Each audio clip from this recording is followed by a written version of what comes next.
Hi, everybody. Welcome. On behalf of all of us at ForSpace, we welcome you in here today in this virtual Zoom meeting situation for today's workshop on radical resistance and transdisciplinary intelligence.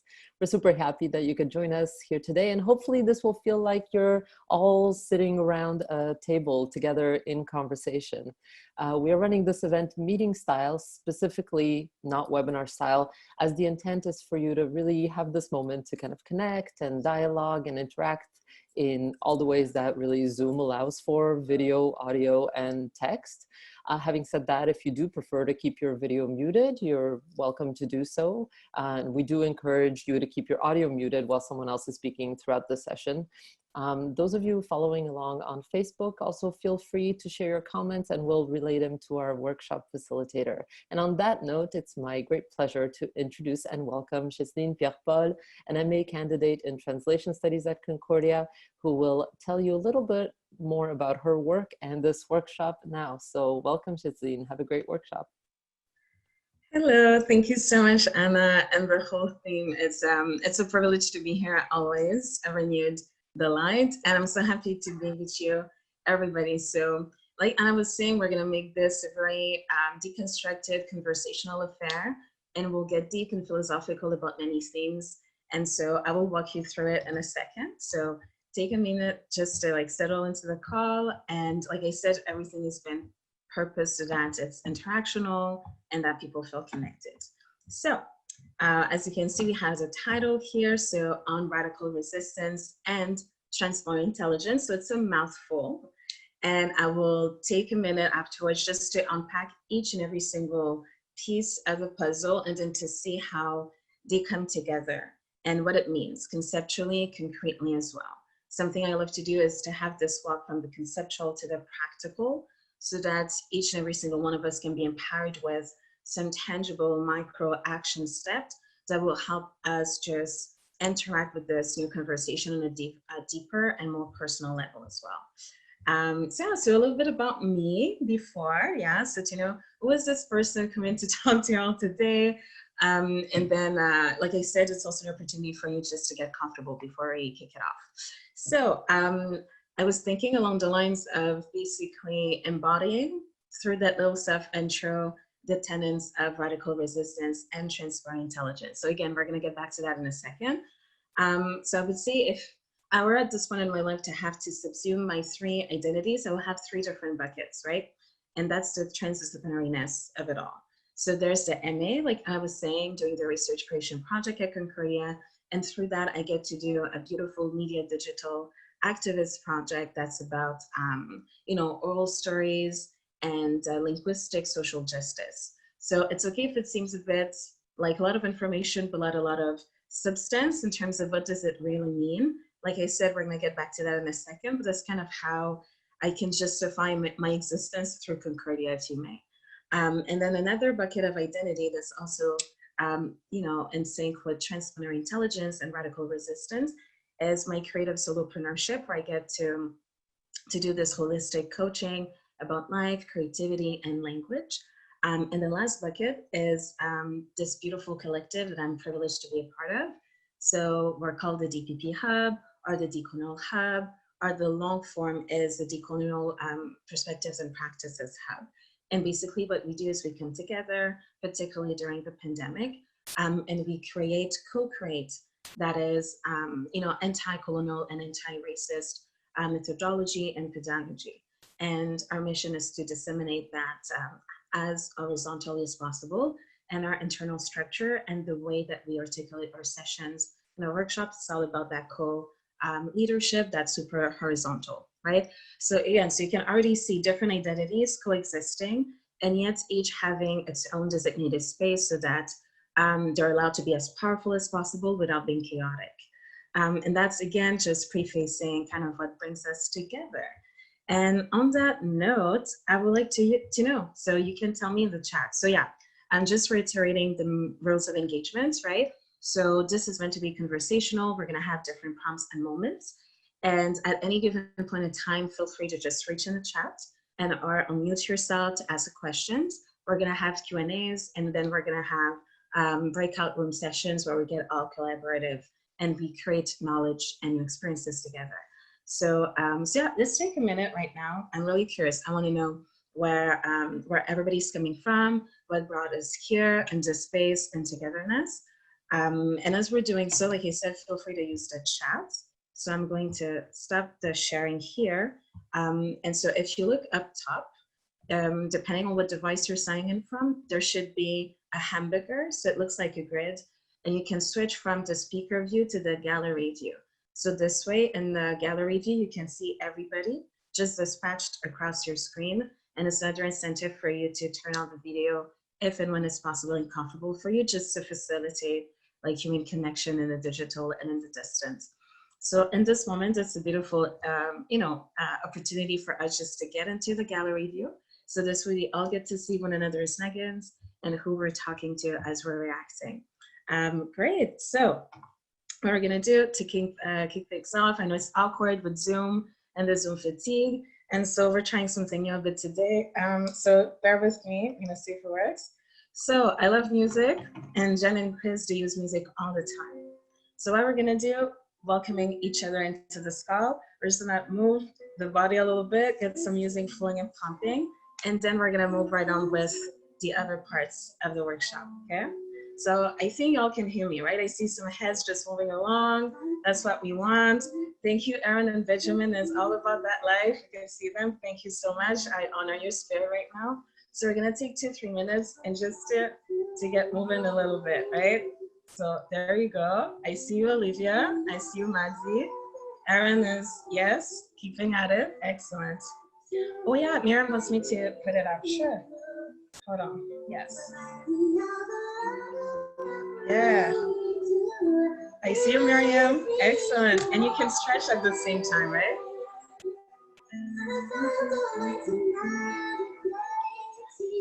Yes, Mohammed, I see you. Oh, Margarita is, yeah, to get it to the next level, standing up, everybody. Yes, that's what we want.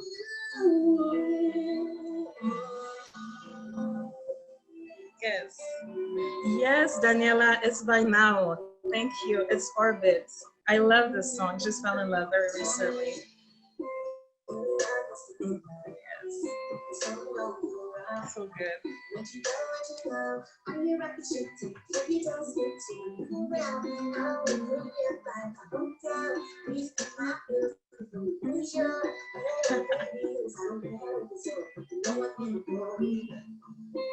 Yes, thanks Nanja for sharing in the chat. Yeah, all the details for the songs. Excellent. So you can stretch too, yeah?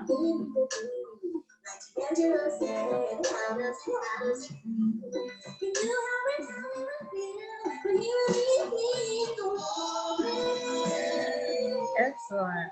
Great. So I'm gonna keep it running a little bit in the background, right, as we settle into the workshop. But you see the spirit, right? We want to connect, want to be present.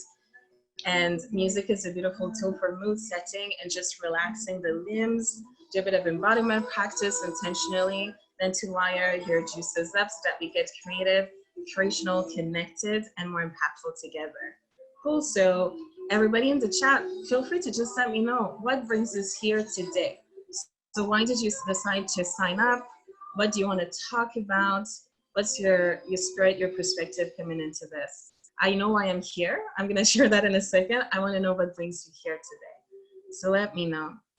So the chat, yes. Oh, thanks, Zoe. So you're saying hi, good afternoon to everyone. So hi back. Thanks for being here. And everybody, if you can take a minute just to share with the group what brings you here, what you want to talk about. Yes. Excellent. So thanks, Desiree. Yes, Duan, go ahead. Hi, how are you? Hi. I'm here because this is, I'm doing my final 2 courses for my degree.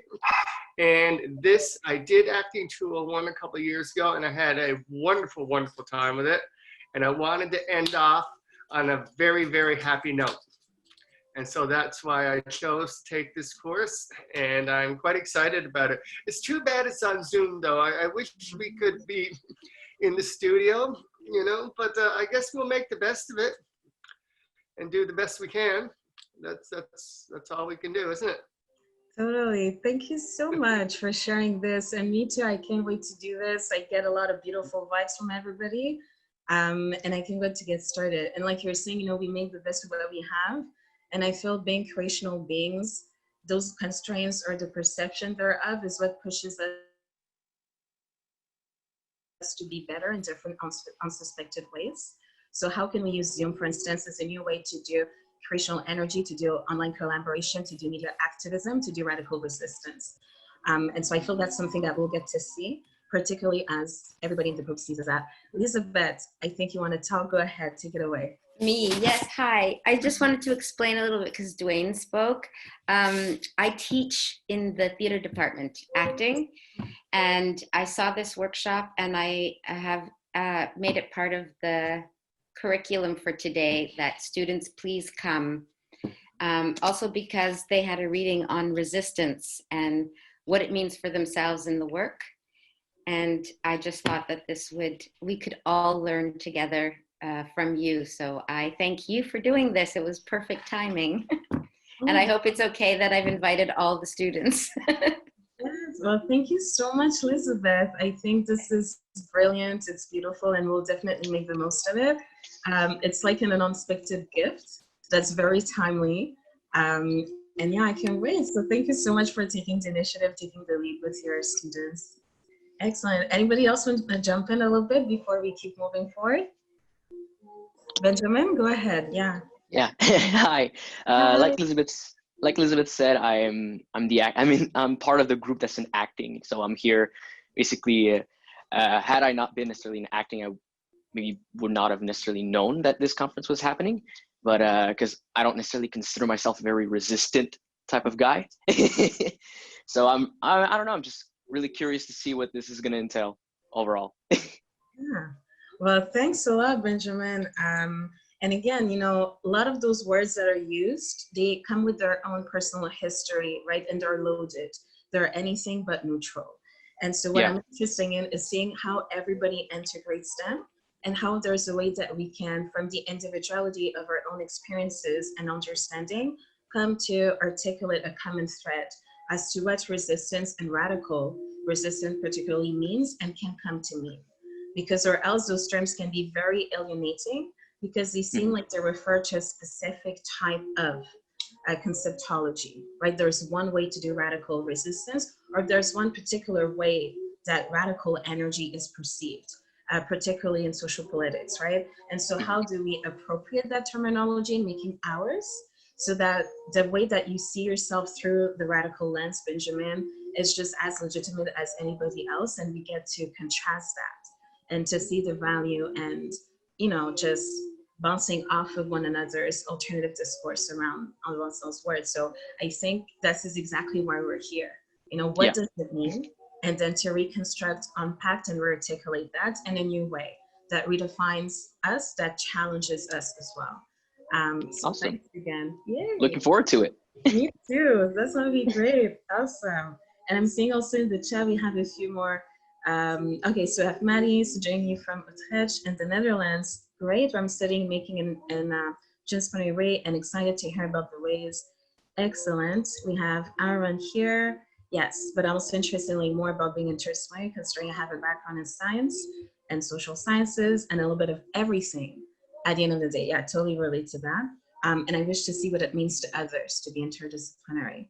Great. Okay, so you have beautiful spirit and energies. So right before we move forward, because the rest of this is going to be very interactional, right? I want people to feel comfortable, so this is a safer space. I encourage you to turn on the video, but I won't pressure you, obviously. And feel free to react in the chat when you would much rather. And so I will go through the little theoretical framework where I would be deconstructing basically the title that is pretty, you know, a mouthful. So going into two segments, radical resistance, that unpacking, and then transitioning into transdisciplinary intelligence. And after that, we're gonna have a few prompts, and then it's all breakout rooms so that you get guys to talk and see how you understand these things and make it specific to your own life. So it's gonna be a co-creative collaboration in the end. And in between each segment, Q&As, But as you can see, you're welcome to just, unmute, ask a question, pop a question right there, and we keep it rolling. Okay, excellent. So before we get to all that, one thing I want to do is what I call the energetic commitment. So the idea being that I don't really ask people how they're feeling. I feel it's an arbitrary reality, right? Where there's emotional contextuality. And so by saying, how do you commit to show up, or how do you choose to show up in the moment? It changes the focus from the circumstances and empowers you to be an active decider on your emotional fate. And so for me, I would say I will lead by example, right? So I like to go with my trifecta, 3 words that define how I choose to hold space. And so for me today, what I want for myself and for us is to share this moment in togetherness and allyship and empower. So I want this to be a powerful conversation where we go deep and we link the conceptual with the practical and tangible ways that make sense, and that you have something you can personalize for yourself, back at home, wherever that is. And then to have connection. So to undo the presumption that, the digital and the distance is not something that is suitable or suited for genuine organic human connection. So I refute that premise, and I hope that today we come to re-articulate that as well. And then the other thing that I always go for is groundedness. So I want us to be grounded, right? And how we go about doing those things. So we're never denying the privilege and the underprivilege that we all have, but rather to acknowledge it and to find creative ways to empower one another through that. So we're complex beings, so let's complexify struggle and complexify power and complexify opportunities for empowerment. So that's what I want for us today and for me. So those are my 3 words. I tend to be very cyclical with them because they just work so well for me. So if you want, again, you can either unmute, share your own energetic commitments. So it could be 3 words or 2 words or just the one. And you can also do so in the chat. Right? So take a minute if you must, just to think it through. And as you do so, feel free to share out loud and or in the chat. Yes, Maja, go ahead. So the 2 words that I'd used, like how I want to show up, is just to be mindful and present and grateful, like to be grateful that I'm here and that I can experience this. So, yeah. That's beautiful, Naja. So you can remove the just because it's a complex thought. It is very profound, and simple doesn't sound always like profound, but it is, right? So thank you for that. And yeah, I totally vibe with you. Yes, Benjamin, I see you have your hand raised up. Yeah? Yeah. Personally, 2 words, open-mindedness and honesty, just overall. Like whether I agree or disagree with something, just maybe voicing it out so that we can move forward in the conversation, but at the same time, being open-minded to what other people are saying, not trying to convince anybody of something, whether one side or another. Excellent. Yeah, that's brilliant. Yes, Aaron, go ahead. I want to learn, and I want to be energized from this conversation. Excellent. Well, thank you. Yes, Margarita, go ahead. You're muted. Oh yeah, you're muted. So if you can. Yeah, I'm just really looking forward to this conference. I just want to learn more and gain more knowledge and anything to help me practice for the future, if in case I want to do further more acting or anything in the arts, right? So. Perfect. Yes, Trevor, go ahead. Yes, on mute. Hey, I feel the first words that kind of came to my mind were definitely inclusion, respect, and then I think when we're talking about resistance as well, just vulnerability in general. Yeah. Excellent. Yeah, Trevor, you're definitely prefacing a lot of the thoughts we're going to have, but yeah, any conversation about resistance to me is one about power, which entails vulnerability.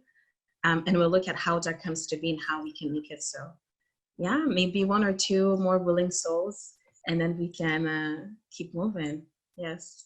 I was saying Raphael, but I think we're just touching your hair, so no problem there. Yeah, perfect. Okay, so like you said, feel free at any point in time just to, engage in the chat and or just unmute yourself if you want to say something. Cool. Okay, so I feel we're all warmed up, right? So like I said, this segment is going to be about the theoretics. So how we can build a communal understanding about like the key terminology, right? Radical, resistance, transdisciplinary, and intelligence, and how it all comes together. And so the first segment is about how do we reconstruct radicality as a means of expressing resistance. And then we see where does transdisciplinarity and intelligence come in. And like I said, the last segment is making this real by having co-creation live during this workshop and doing so through active collaboration. So that's what we want. Great, so let's kick it right off by, like I said, stemming from your own personal epistemologies. So when you hear radical, what comes to your mind? What does radical mean to you particularly? So you can tell me in the chat, for example, and then we can, like I said, take that into account. Or again, unmute yourself. So what does radical mean to you? Let's start right there. Great, I love this. So crazy, extremes, unusual, intense, far from the norm. Yeah, so I'm reading off from the chat. Somebody else saying it means different. It means moving against what is expected and understood. Yeah, exactly. So we're getting there. Excellent. Cool. Radical, I think, is very different. It's supposed to be off the norm, something that is not expected, and something that mainstream doesn't want you to be. Excellent. Great, Dawn. So thank you for adding that for sure. Yes, so we're going to get back to it, but yeah. So, and what a lot of people are saying in the chat and what also Dawn is saying, it's not necessarily that you are certain thing, it's a perception that there is about you that circulates about you, right? From the perspective of what is mainstream, for example. Other people are saying perceived, extreme, or extraordinary. And then somebody else is adding it's definitely related to actions which are progressive or revolutionary in a sense. Excellent. So again, we're cooking, we're getting there. So let's see what it means, right? So here I put like a few core ideas that of course we're going to be unraveling right now. So when you look at radical, the spirit of radical energy, what does it mean? It's a very political, assertive comment, right? And so a bit vibing off of what Dwayne was saying as well. What happens with radical, when you look from a linguistics perspective, and particularly in Romance languages, right? So let's say in Spanish is raíz, in Italian's radici, in French racine, and for us in English, root. So it's the root base of all things. So in certain epistemologies, radicality is basically the quintessence of a concept. It's the purest way to do the thing, or it's the starting point of XYZ. So that's one way to look at it. Another understanding of radical energy is looking at a very normative ecosystem, right? That is trying to self-protect itself. And in that ecosystem, we create a norm. So a norm is neither better or worse, but it's something that is imposed and that has dominance in a given environment. In that universe, things that are termed or framed as radical, well, that's the name that the establishment would give something that doesn't fit the normative agenda that it has set for itself. So oftentimes it's a terminology that is meant to be pejorative, that is meant to be derogatory, that is meant to be negative, right, in connotation. And oftentimes it stems from this perspective of a threat to the establishment, of fear, that now there is a disintegration of the equilibrium, and now that you're being challenged in who and what you are and what you stand for. Because in that previous status, right, the system was not being challenged actively. And so when the radical energy arises, it is seen as an alternative discourse. So now instead of going for the one way of doing things, there's another system that is asserting its own legitimacy on equal footing with the norm. And so the norm, looking at that, ecosystem, feels threat, and then frames it as a negative, as something that needs to be contained, oppressed, dominated, or tamed into sometimes annihilation, sometimes into eraser, oftentimes into silence, right? And so that's kind of one way to look at radical energy. If you think about it too, like we've seen in the chat, a lot of the time in political rhetoric, when something is turned radical, it's from the understanding or the misunderstanding at times that is an extreme, right?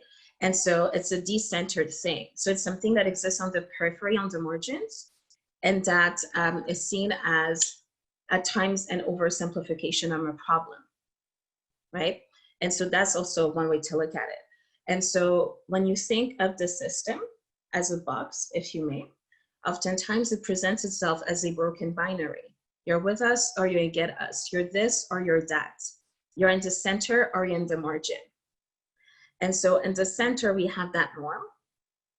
And then on the margins or in the periphery, that's where we have alternative discourse.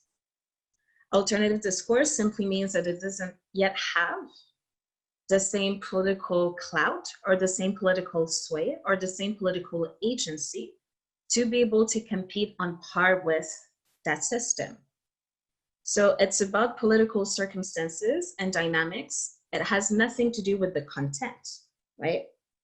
So here we're looking at the systemic approach and we're not looking at a content-based approach, which means that norm is a bit of an arbitrary affair. If I go into a certain classroom environment, if I go work with a certain employer, they have their norms that are established. And if I come as somebody who's seen as external to that, and I have my own thoughts about a different way to operationalize efficiency in that ecosystem, that makes me an alternative, because my reference model is not centralized around their needs, agenda, and priorities. It is something that I've come to establish for myself. And if and when I am seen as I am doing so as a threat to that system, then I can be framed as a radical.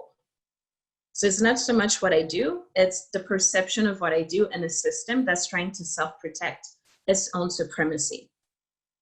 And in a lot of the terminology we use, like alternative and radical, there is this underlying sense that there's something illegitimate or that I have to demonstrate or to argue myself into legitimacy.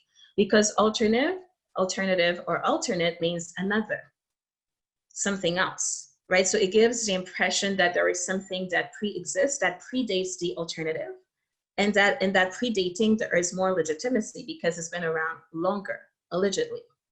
In the same fashion, when we look at radical, it seems like this extremist alternative discourse, right, that takes you far, far, far away from the center. And that presupposes that the center is the alleged place where normalcy evolves. And anything but is a questionable reality, right? And so this is not saying whether it's right or wrong. It's recognizing that those words, when they come to us with a specific history. Like they're not empty canvases, right? And those are a lot of the assumptions that support, if you made that rhetoric, right? And so that's a bit to get us situated about like radical energy. Now, I call this thing about like the practice of willful discomfort. So another way to embody radical energy is what? Is to live within a system and to recognize its model, its operating framework.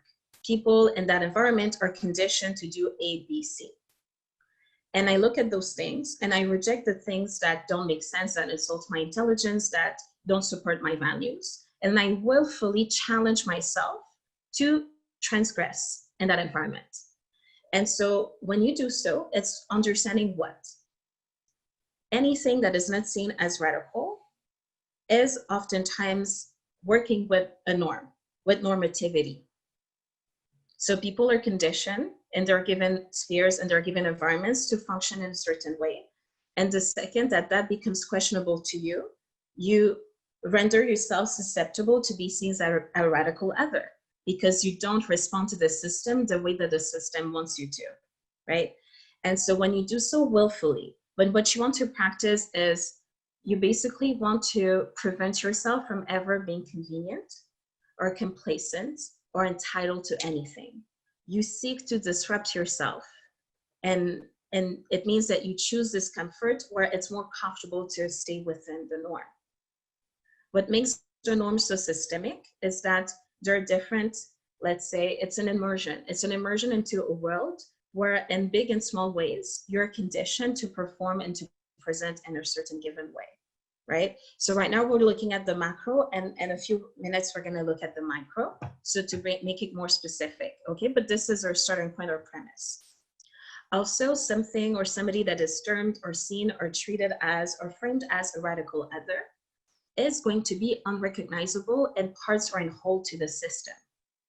Because radical means a rejection of a template that doesn't fit you. And in that rejection, you create something new. And something that is new is something that is unrecognizable. It could be completely unrecognizable. It could be partly recognizable, unrecognizable. And synonyms for that could be innovation. But remember, when we're playing with the rhetoric of language and the politics of language with radical energy, the assumption is that it is a threat. It's disruptive in a way that we are led to believe is negative. And so there is a counterpart positive language for radical energy. It could be innovation, it could be transformation, it could be change. So there are other ways that are neutral or other ways that are positive to talk about the same reality. So when I'm being called radical, it's not necessarily that I see myself as such. It's simply that the way that I behave or misbehave within a given system makes me different from the norm. And in my difference, I create a threat for that system. And so another synonym for that could be anti-normative.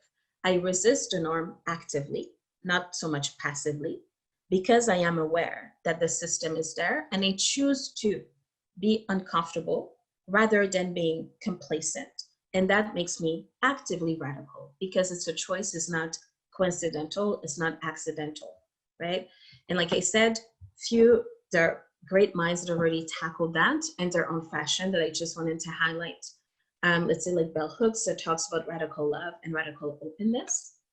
And again, another way that I can even further add a layer to radical energy, right, is radical love. So when you live in a system that is meant to oppress, loving yourself is the most offensive thing you could ever do to that system.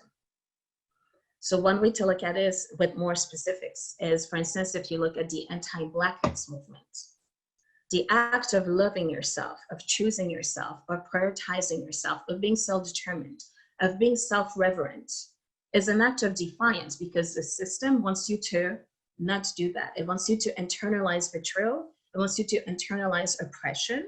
And so when your reaction to hatred is love, you become an extremely radical, unsettling presence in the system. And so there are different shades and layers of radical. And as you can see, it's it's a very complementary galaxy of terminologies. When you say and you mean radical or any other word, but we're looking at radical, you don't have to go with one definition. You can compound it because there is richness, there is wealth, and compound perspectives. And also that amalgamation makes you, in part, transdisciplinary because you look at the linguistics of it, you look at the politics of it, you look at the identity politics of it, you look at the race politics of it, you look at so many other elements. And likewise, you look at love here as a tool of resistance, radical energy. You look at openness as well. And some people have echoed that already, right? So saying if you're open to have discourse about people that may identify as radical, extremist, or center, there is something in you that is different because the system seeks polarization, and what you do is you create inclusion. So everything that you do that challenges that is an act of radical existence. Yes, Benjamin, sorry, you had to. Yeah, no, so, it's all right. Sorry, I just wanted you to let you finish your thought.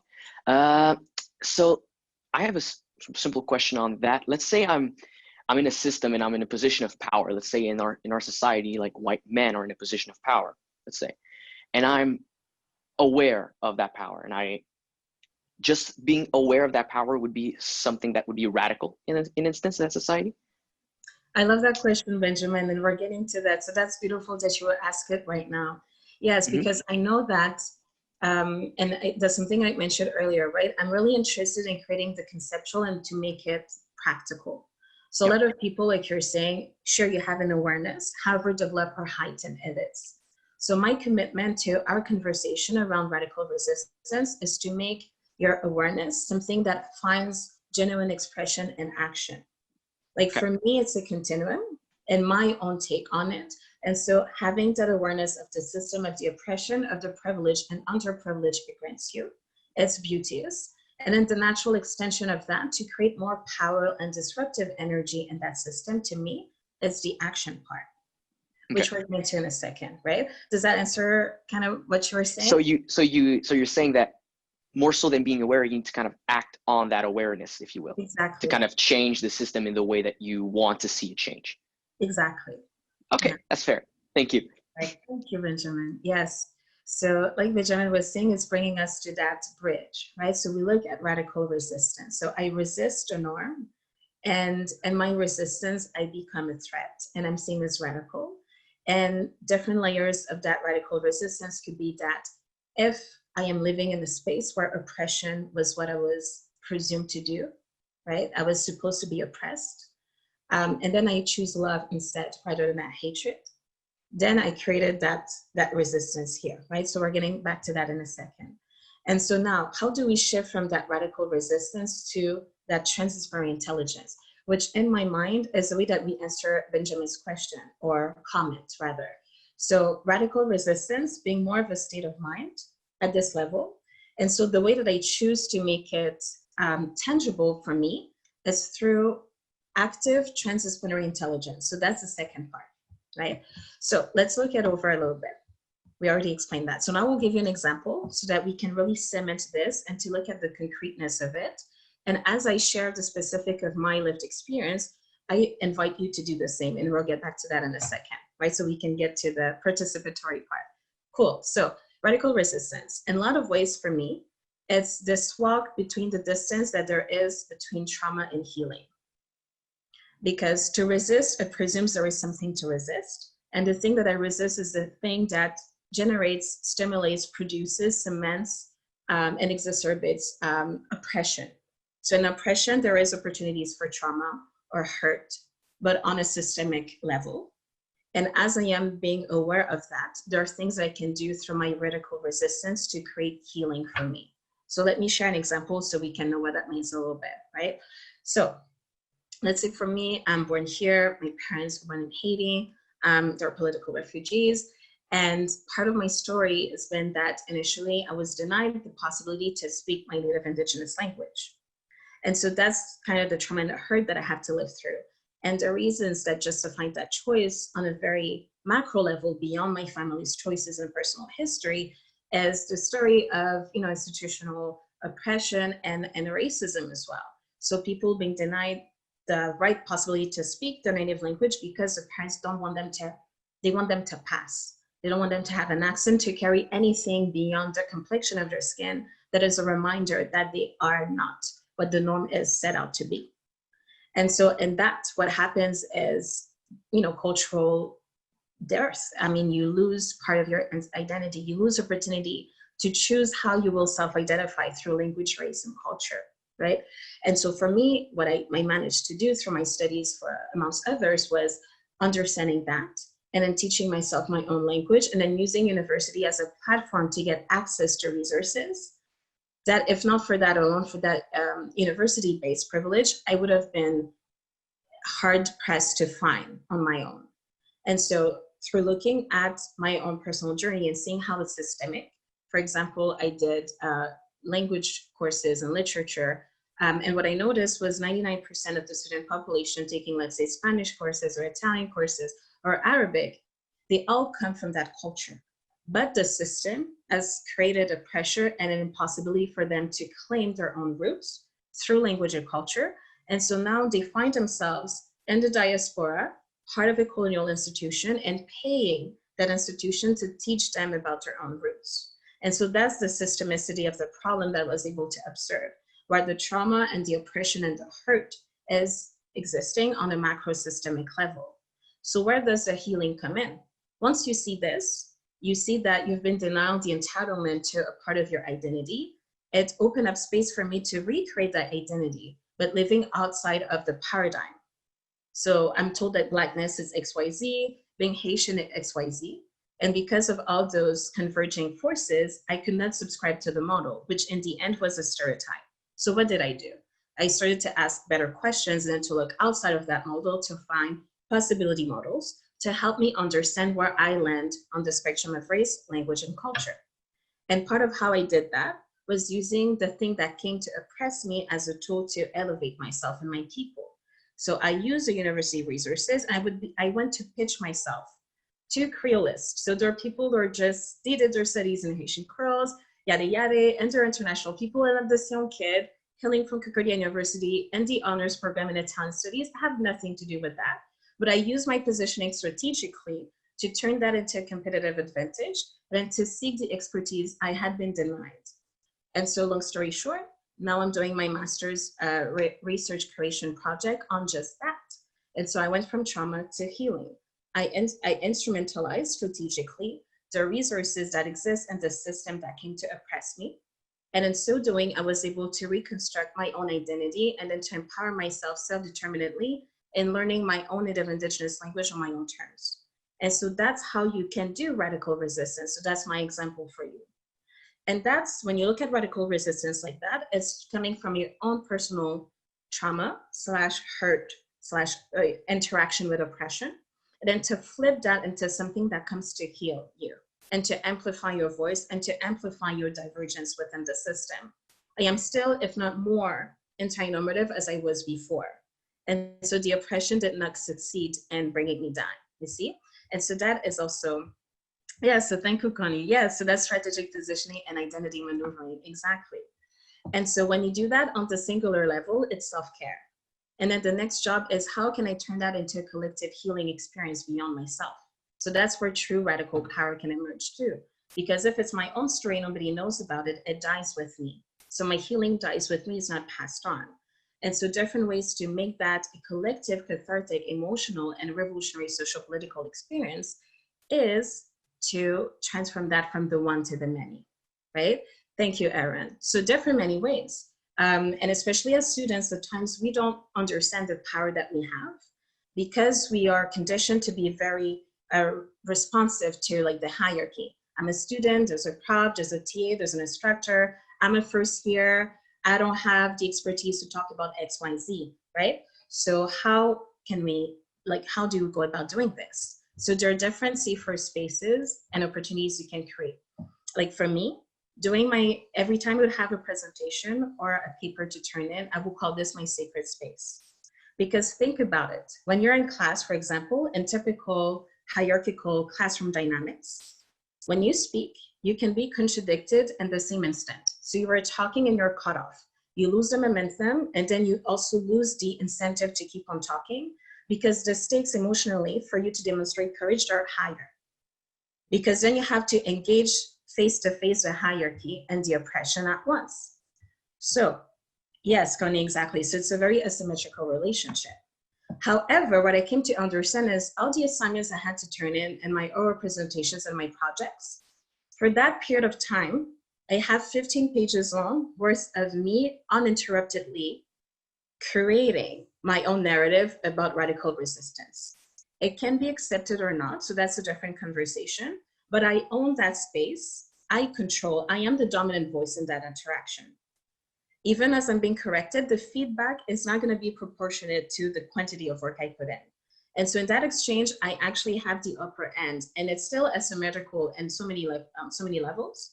But on that aspect, I actually own more territory of agency than my counterpart. Likewise, I will have my oral presentation, sometimes 15 minutes or 20 minutes. And so this is my bubble of time where I am the privileged voice in the classroom. Nobody talks. They talk when I let them in, and they have to patiently wait out till I go through my own segment.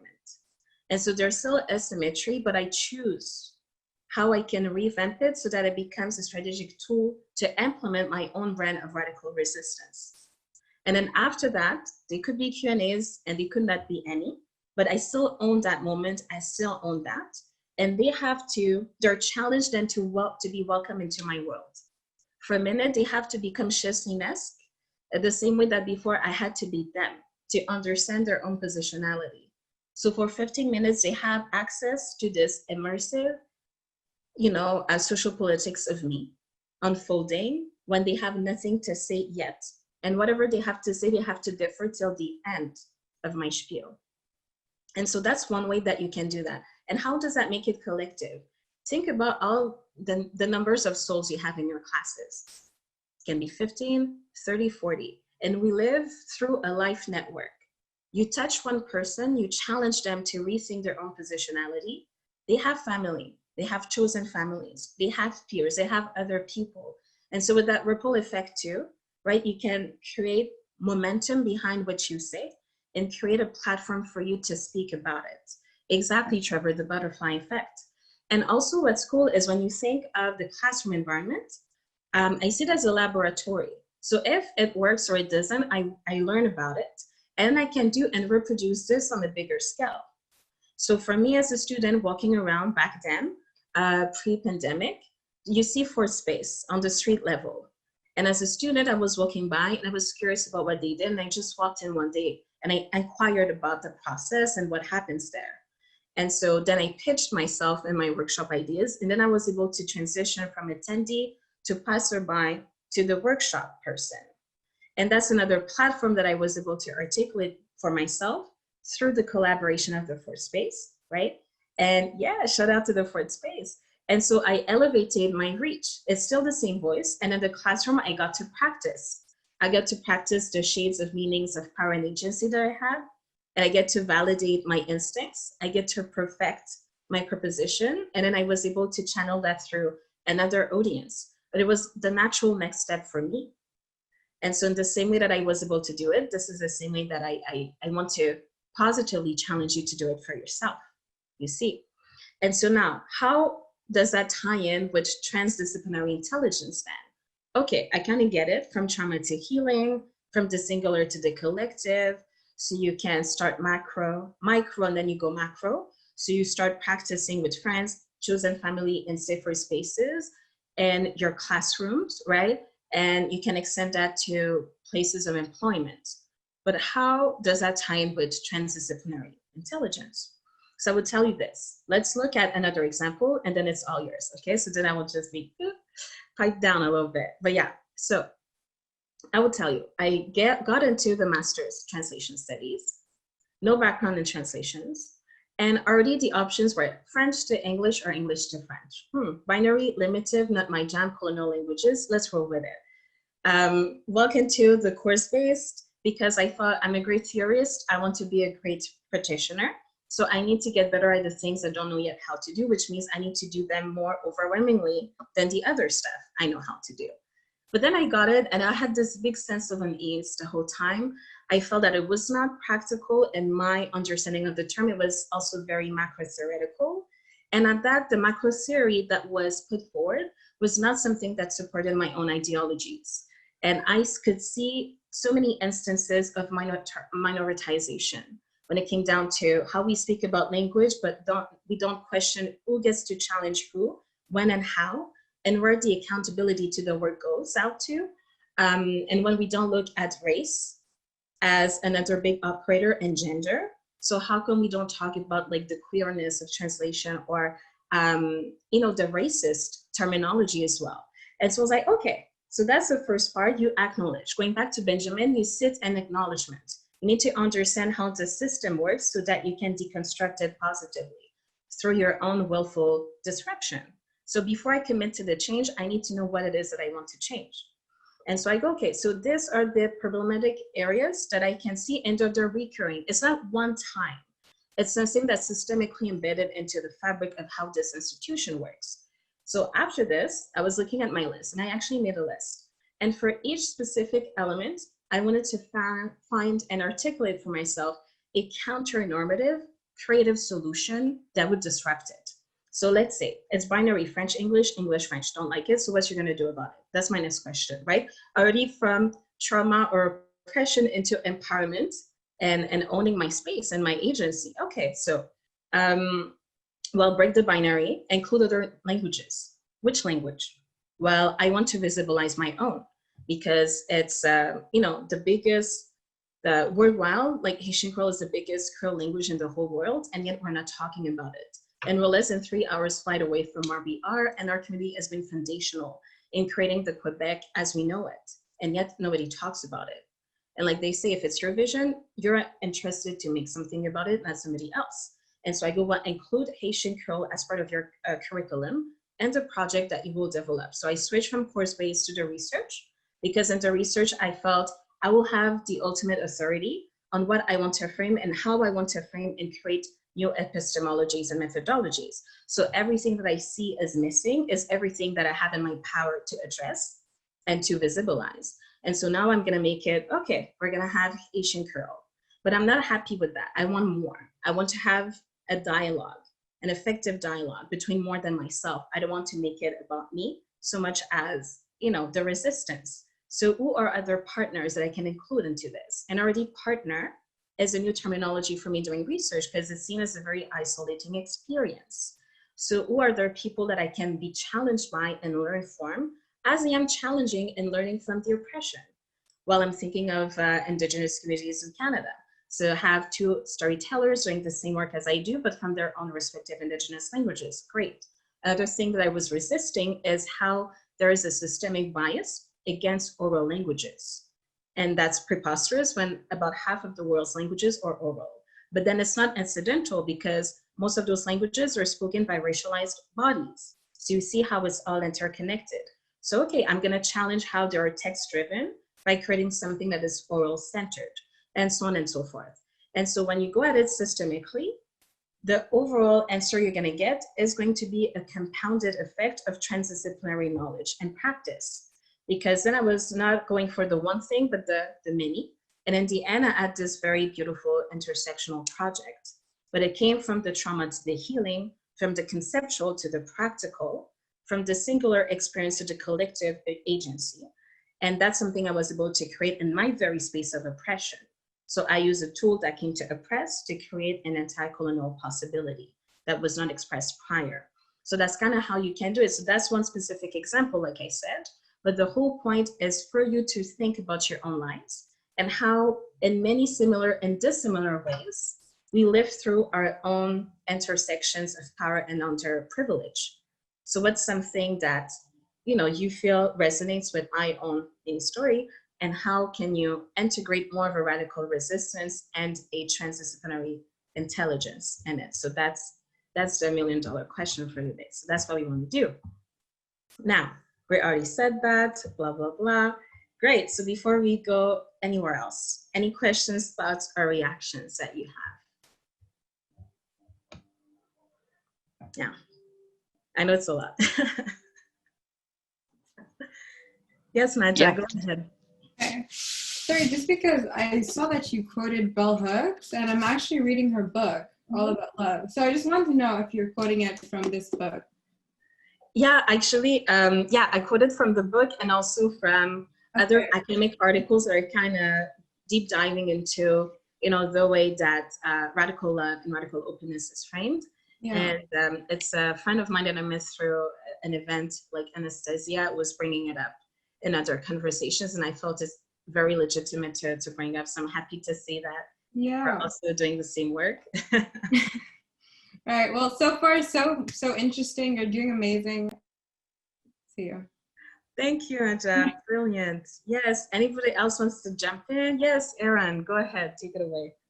I have a question. I come from a science background, and how could this be applied to something that's so rigid and hard to get through when you have your own values? And like, how could you apply it to something where it's a lot harder to get through? I love your question, Aaron. It's super interesting. Yeah, I was having that conversation with members from my collective because we're designing methodological workshops for people, but are not in social sciences, right? So how do you answer questions from a very divisive disciplinary like reality, right? Where we are taught not to think and act the same. So I was gonna say one of many things, Aaron.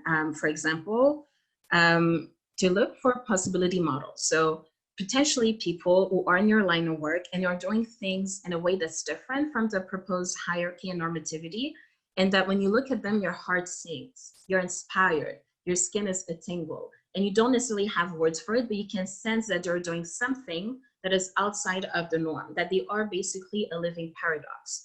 And at times you may not know who those people are, so it just starts with having your mini list of soul crushes, of people that you love and you feel ignited about. And choose 2 types of people: people that exist in your disciplinary bubble and people that exist outside of your own disciplinary world. Because the point is to force divergence and disruption, so not only look internally, but also look externally. One good way to look at, and again, I'm not doing any sponsorship, it's just from the bottom of my heart, but Fourth Space. The reason why I went for them is just their name. Fourth Space is creating a space out of nothingness. It's resisting the hierarchy, but allowing people to do the one thing that they're denied to do otherwise. And so look to different industries like that. There's also District 3, Concordia, there's a Fourth Space, and those are applied scientists who do revolutionary or cutting edge work in a mindedness of, you know, trans space. To me, I call it, I just made that up, but like interspace or Fourth Space. So people who are devoting themselves to that, right? So look to that in your own industries. And like I said, get curious. If let's say you have a hobby or there's something you've heard about, but you've never taken the time to nurture, go down that route. Because as you do so, natural inspiration will come to you, and then you will put yourself in a position where you are technically knowledgeable in that industry and extremely proficient in your own. And then you can become a super connector and create a new way to do the things which you've always done. But you cannot be disruptive if you don't challenge yourself to look outwards. There's only so much we can produce as beings. And the whole point of that is human connection for us, which is why we're here today. So you want to connect and to be a connector for yourself and for your industry. And so by doing so, you will get inspired by people and you will be able to recognize a missed opportunity in yours. Another thing I would say to do is look at your industry and see everything that you find to be problematic, and see how behind like each event of problematicity, there is a system. So notice how maybe in terms of representation, who gets represented in which offices for which type of disciplinary practices, and who doesn't. And then when you look at that, you will see how it's not incidental. It is a macro architecture of systematic problematicity. And then for each of those problems you will be outlining for yourself, think about a way that you could answer it. For example, if it's a problem of representation, there are about 7+ billion people on planet. So maybe we could change countries, or we could change region, or we could change language. So what is happening in your current industry that is cutting edge, that is not centering the Western perspective, right? Because even as we're talking about social and applied sciences, there's more than one way to do it. There are different theories that buttress that, right? So again, the idea is being of expansion. Another good resource would be Eventbrite, for example, because it has an international reach, or Eventbrite-like platforms. Why? You have free webinars online on transdisciplinary topics that are not particularly Montreal-based necessarily. And you can change the search criteria so that you can make sure that you are disrupting yourself through geography, through language, through focus, through disciplines. So the whole point is getting a bit more knowledgeable about what exists in the periphery of your work and in the specificity of your work. Then finding ways to make the two coexist through a perspective of collaboration. So I hope this helps. And then you will have more specific tools and you would be able to break it down. And whatever you come up with, then you are very much in the power to do something about. So either it will help inform your own research. For example, my research has benefited tremendously from everything I did outside of the classroom. If not, it would have been the most colonial version of an anti-colonial person. Know what I mean? And so by going outside, I was able to disrupt myself so much that I see this also as a living project rather than a finite event. So every day I do something that feeds my project even more. I allow it to breathe. I don't contain it. That's another way to do this. And I would say even think of Concordia as having Hush Up and Write, which is the Shut Up and Write movement. Think about going to events like this where you get to kick around ideas with people that are not necessarily in your field. They will challenge you too, to rethink how you think about science from the specificity of your disciplinary optics. And then to hear people voicing out in their own disciplinary voices is going to be its own challenge. And it's great also because it's an exercise in you being a great vocalizer. Too many people speak jargon and they forget that that's one of the reasons why they can't connect. It's not because the other one is not smart. It's because you're speaking in the one language you don't speak right now. If I speak to you in French and you don't, what's the point of that? It was an egotistical monologue disguising as a dialogue. It's not utilizable. And so again, the whole point is seek collaboration and seek inspiration that challenges you outside of disciplinary field. And I feel that from all of that, you will have a collective wealth of information that will help you make a best informed decision about how you want to move forward and changing the narrative of your discipline from whatever project you're working on right now. And as a student, you're very much empowered to do so. So think about your orals, presentations, group projects, academic papers, research, and what have you as a means to achieve your own brand of radical resistance. Yeah, cool. Okay, thanks, Anna. So what we're gonna do is I want to hear y'all. I've been talking a bit, to say it mildly, it's not true. So now let's do something else, okay? So that's the co-creation movement. So now, you know what? Actually, I want to skip ahead to the breakout room. I will put this in the chat so everybody can see it, but we will split you into little groups. Let's say groups of 3-ish so that you have time to talk. So we'll do it by batches of 7 minutes each. And this would be your first prompt. So you're gonna team up, and I want you to think about a transdisciplinary project where your radical resistance will meet that of your partner. And the second step is, what's one way that you could make this logistically feasible? Okay, thank you, Erin. I'm feeling the love right now. Thank you so much. You're the best.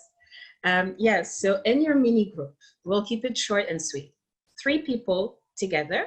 You're going to just rub your brain juices against one another. And what's the purpose? You have a 2-step thing. Think about how you can be radically resistant in your own life through a project. It could be work related, it could be school related, it could be whatever you want it to be. And I would say trying to challenge yourself to think about something real that either you're doing that you want to change up to make it more radically resistant, or something that you would like to do so that it's more applicable to your own life, okay? And so then I will have my own thing that I want to do. And let's say I'm teaming up with Naja. Naja has her own thing that they want to do, right? For example, hey. And then the whole point is, how can we come together? And in our coming together, that will make you transdisciplinary. Because even if we work in the same industry, we don't have the same ideology.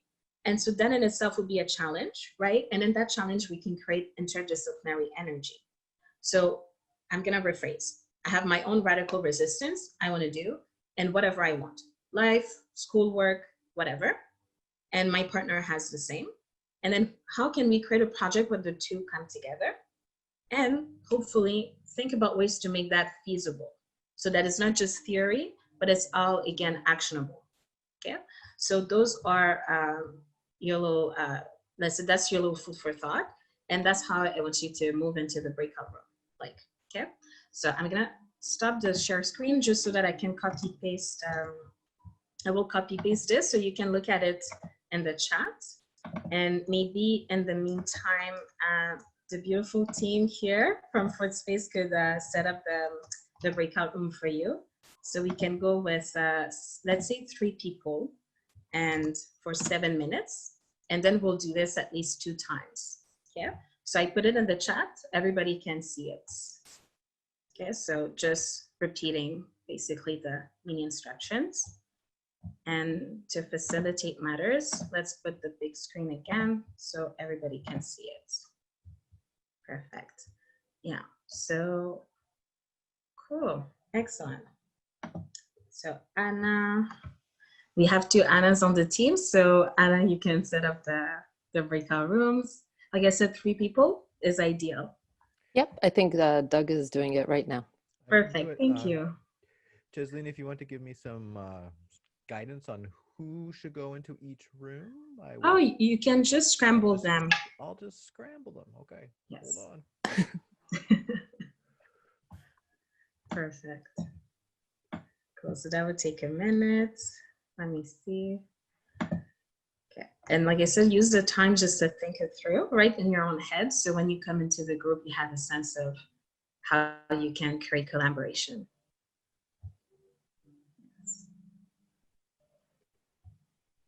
Perfect. Yeah. And like I said, do yourself a favor, choose something that makes sense in your own life so that you can go on and do it after. We've made some rooms here, and we can I can adjust if anyone just let me know. Hello, everyone. So unfortunately, like it cut off mid-sentence. I know some people in the group wanted to keep talking, but everybody feel free to unmute yourself and we can do kind of a virtual roundtable. So what were the thoughts that came through? What are the things that you found useful from your conversations? Let me see. For one, I can maybe complete the thought that was kind of formulated in our group. Somebody was talking about working from the local space to have global impact about issues that are dear to them. And people were sharing resources. So I can throw some in as well. So if that resonates with something you want to do, there is the Sustainability Hub that exists at Concordia, and they're big on student leadership. So if you have a project and you need structure, you want resources, you want connections, those are incredible people who would take the time for it for sure. And I remember that in our particular group, you know, this beautiful soul has created like the dance club, and they're interested in making so that it outlasts our own mandate. And because it's our last semester, so I was thinking how I sign up for an online dance class with the gym Concordia. So what about reaching out to them? There's a way that maybe students could start teaching courses online right now. So again, you see, you know, a vacuum and you want to fill it up with your own beautiful spirit. And I'm sure that it would be very receptive to it. Another thing I would say is look to your graduate or whatever student associations or grad undergrad and pitch your projects to them so that they can also add this to their own roster of mandates and priorities. Like, because you're students and they're here to represent you, and they might not do so well if they don't know what matters to you. So you can get in touch with them. And also within your own departments, so this is your life network, you have props who you've connected with. So reach out to them and ask maybe for 5 minutes of their time at the beginning of their class. So either for you to come in and talk about it, which would be the best because you're in connection, and or send them a blurb, an email that they can pass around, and or a mini presentation, like one slide that they can show during their class. So this way your message gets promoted even when you're not there physically to share space with other people.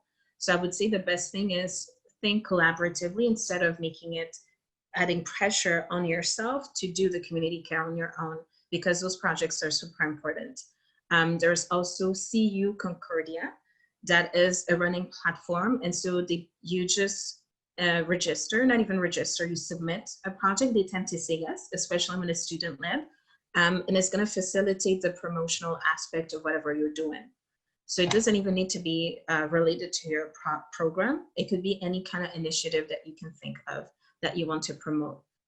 So as I'm talking to you, I know it's a lot. I will write it down right now in the chat so you can think it through even after this, and you can start reaching also CU Concordia, the Sustainability Hub. That's also Concordia related. There's the gym Concordia, so they do online courses like dances, for example, that I've been a part of. And I would say your student association. So there's a GSAT, for example, graduate level, and there's also at the undergraduate level, the student association. So think of other organizations like that, just to promote.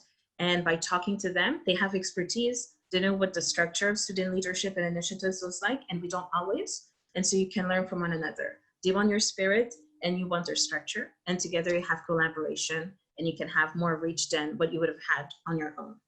Yeah. So those are a few resources. Anything else somebody or anybody else wants to share in their group? Yes, Kira, go ahead. Yeah, so kind of the dancing, there's this new pilot project that Concordia is running called Homeroom, which has over 500 individual students in first year that are participating to try and like have a first year experience. So if ever I can post the email to Homeroom in the chat, homeroom@concordia.ca, and they can maybe promote it for you, because that's first year students who are potentially moving back here to Montreal who don't know anything right now. So a dance club or anything on that matter would be great for them. So. Brilliant. Thank you, Kira. Yes, Benjamin, yes, you want to talk? Where are you? Yeah, I talk a lot, sorry. So in our group, we kind of mixed and matched our backgrounds to kind of create something that I feel like I want to use in my future life. So I'm studying in teaching. We had Bashar, who studies in animation and stuff like that. And we had Nadia, who comes from a background where she was pretty much a stereotype for all her life. And so to kind of mitigate that, we kind of thought of using animation movies in a classroom to kind of spark conversation, have a speaker that lived the same reality as the movie that's presented, to kind of redirect the conversation, if you will, towards, okay, this is what you're thinking after seeing that movie. This is more of the reality, if you will, to kind of bring it closer to maybe what's actually going on, or whatever. So this maybe the creator of that movie, or somebody that was touched by the same reality, if you will. So that's kind of the avenue that we went towards. That's beautiful. I was gonna say, I think most of you, if not everybody's from the same class, but if not, you can private message people to exchange contact information, because I think what's beautiful is to use this as a starting point for you to keep on having collaboration with people, and then to rethink the potentialities of your own individual projects. Because like you're saying, even if the little that you've shared with us, I see so much potential. And I love the idea of what you're doing, which is to start with the assumption that gets validated recurrently but never challenged critically, and then to flip that with a lived experience in the body of a person who lives that oppression, and then who is empowered self-determinately to answer to that with their own creative counter-normative solution. So I feel even with just that two-part, it's so big and beautiful. And then of course you have the interdisciplinary, and I love how it just feeds more human connection, because a conversation that will ensue, you guys will be able to create as a collective, by being live, whether it be online or, when possible in person.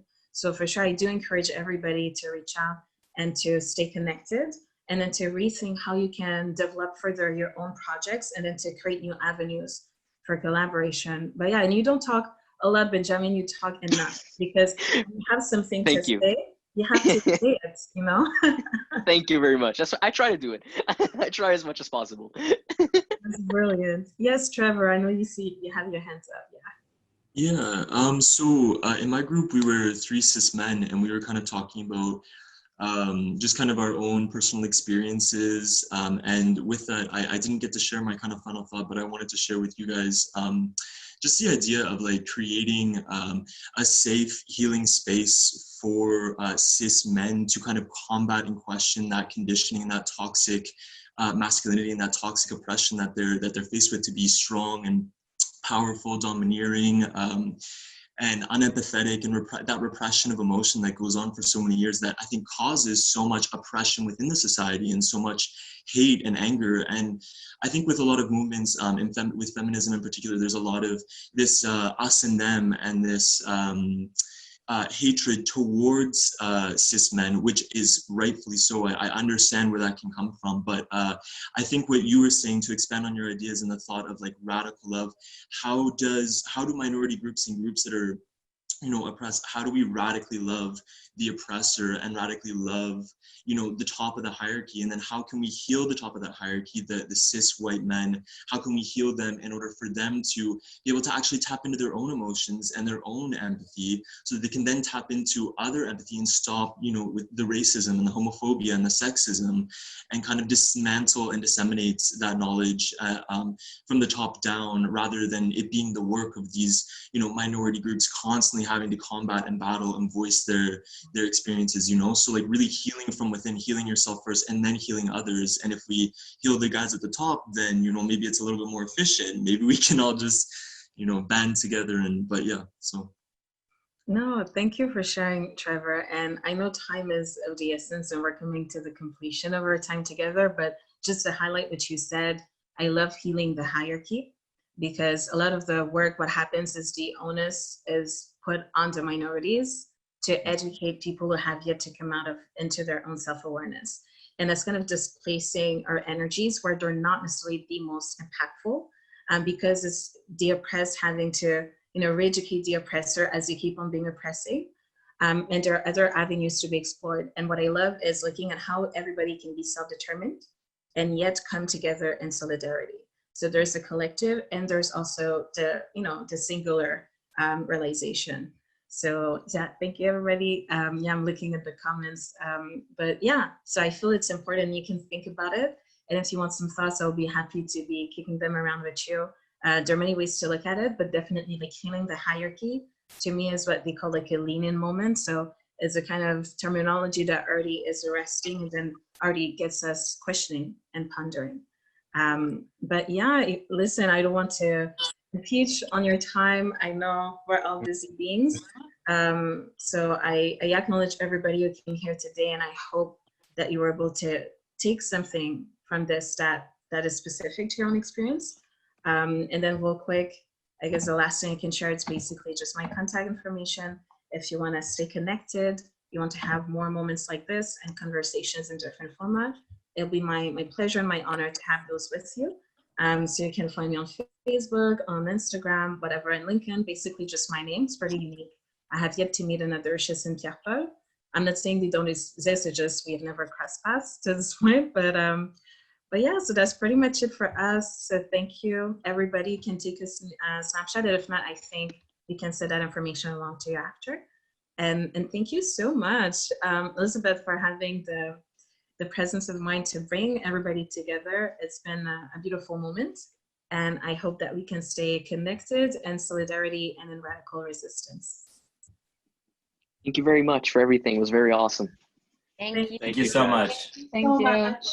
Thank you. Thank you. you.